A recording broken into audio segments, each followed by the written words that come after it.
బీఆర్ఎస్కు చెందిన ఇద్దరు మాజీ మంత్రులు బీజేపీలోకి వెళ్తున్నట్లు సోషల్ మీడియాలో వార్తల చెక్కలు కొడుతున్నాయి. మరి ఎవరా ఇద్దరు మాజీ మంత్రులు? అందులో ఒకరు బీజేపీ టికెట్ కోసమై లోక్సభ టికెట్ కోసం తీవ్రంగా ప్రయత్నాలు చేసి విరమించుకున్నవారు. వీలైతే కాంగ్రెస్లోకి, అది కాదంటే కనుక బీజేపీలోకి వెళ్ళాలని ప్రయత్నించిన మాజీ మంత్రి వారు ఒకరు. వీరిద్దరూ బీజేపీలో జాయిన్ అవ్వడం ద్వారా సికింద్రాబాద్లో కిషన్ రెడ్డి గెలుపుకు కృషి చేయాలనేది ఒక ప్రయత్నం. ఇందుకు గాను ఆంధ్రప్రదేశ్కు సంబంధించిన ఒక మాజీ మంత్రి వారి ద్వారా బీజేపీ అధినాయకులతో చర్చలు జరిపి వారిద్దరూ అటువైపు వెళ్ళబోతున్నారు. ఎందుకు వెళ్తారు ఏమిటనే దానికి రొటీన్గా చెప్పే కారణాలు ఎట్లాగా ఉంటాయి.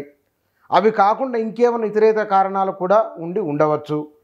ఎందుకంటే జాతీయ స్థాయిలో మన దేశవ్యాప్తంగా చాలా కేసులు చూస్తూ ఉన్నాం. ఆయా రాష్ట్రాలలో విపక్షాలకు సంబంధించిన నాయకులు అనివార్యంగానో అవసరరీత్యానో పార్టీలు మారుతూ ఉన్నారు. మరి ఎవరా ఇద్దరు నాయకులు అంటే, వారు ఇద్దరు కూడా హైదరాబాద్ నగరానికి సంబంధించిన వారే, రాజధానికి సంబంధించిన వారే అన్నప్పుడు తలసాని శ్రీనివాస్ యాదవ్, మల్లారెడ్డి, వాళ్ళిద్దరి పేరు వినబడుతుంది. ఈ ఇద్దరు కూడా ఒకప్పుడు తెలుగుదేశం పార్టీలో ఉన్నవారు. తెలుగుదేశం నుంచి బీఆర్ఎస్లోకి వచ్చిండ్రు. ఆంధ్రప్రదేశ్లో మాజీ మంత్రిగా ఉన్నది, గతంలో తెలుగుదేశం అక్కడ అధికారంలో ఉన్నది, ఇప్పుడు విపక్షంలో ఉన్నది.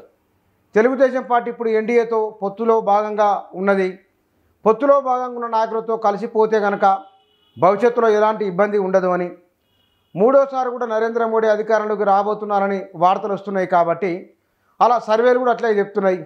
ఒకవేళ వచ్చినా దేనికైనా మంచిదనే ముందు చూపుతోను, లేకపోతే కనుక ఇందాక అనుకున్నట్టు కానీ మరే ఇతర కారణాలు ఏమైనా ఉన్నాయేమో కానీ ఈ ఇద్దరు నాయకులు మాత్రం బీఆర్ఎస్ను వదిలి బీజేపీలోకి వెళ్ళబోతున్నట్లు తెలుస్తున్నది.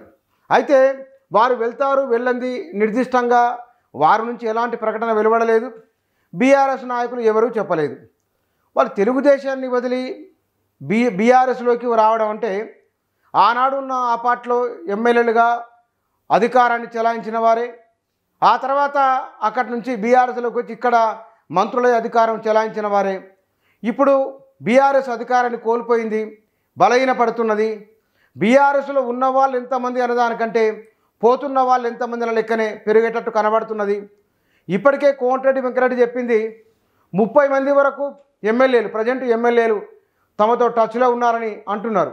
మరి 30, 35, ఇద్దరా ముగ్గురా లెక్క తెలియదు. కానీ ఇప్పటికీ ఎమ్మెల్యేలుగా పోయిన వాళ్ళు అయితే ఇద్దరున్నారు. కడెం పోతారు అని వెళ్ళిందేమో దానం నాగేందరు, వెళ్ళేందుకు సిద్ధమంటున్నది కడెం శ్రీహరి. సరే, ఇద్దరు కాంగ్రెసే అనుకుందాం.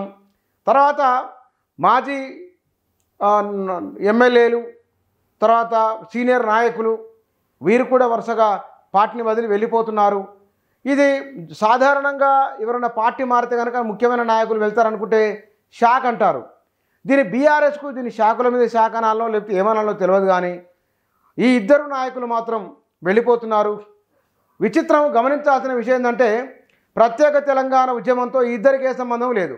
ఎన్నడూ వచ్చి ధర్నా చేయలేదు, ఎన్నడూ రాస్తారోకో చేయలేదు. వీళ్ళు ప్రజలను ఉద్యమంలోకి తీసుకొని రాలేదు. కానీ ప్రజలు కొట్లాడి సాధించి తెచ్చుకున్న తెలంగాణలో మాత్రం ఇద్దరికి పదవులు వచ్చినాయి. వీళ్ళిద్దరు అధికారాన్ని అనుభవించారు.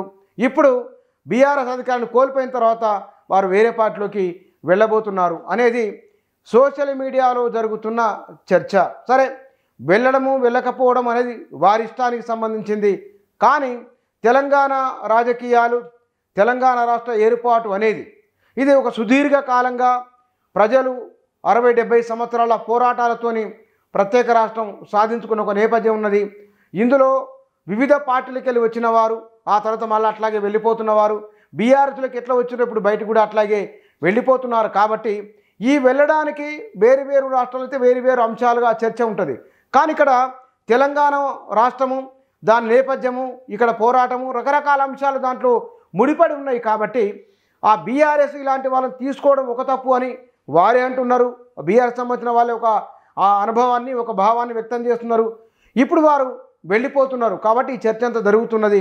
ప్రస్తుతానికి ఇప్పుడు వెళుతూ ఉన్న వారిలో ఈ ఇద్దరు పేర్లు బయటికి కనబడుతున్నాయి.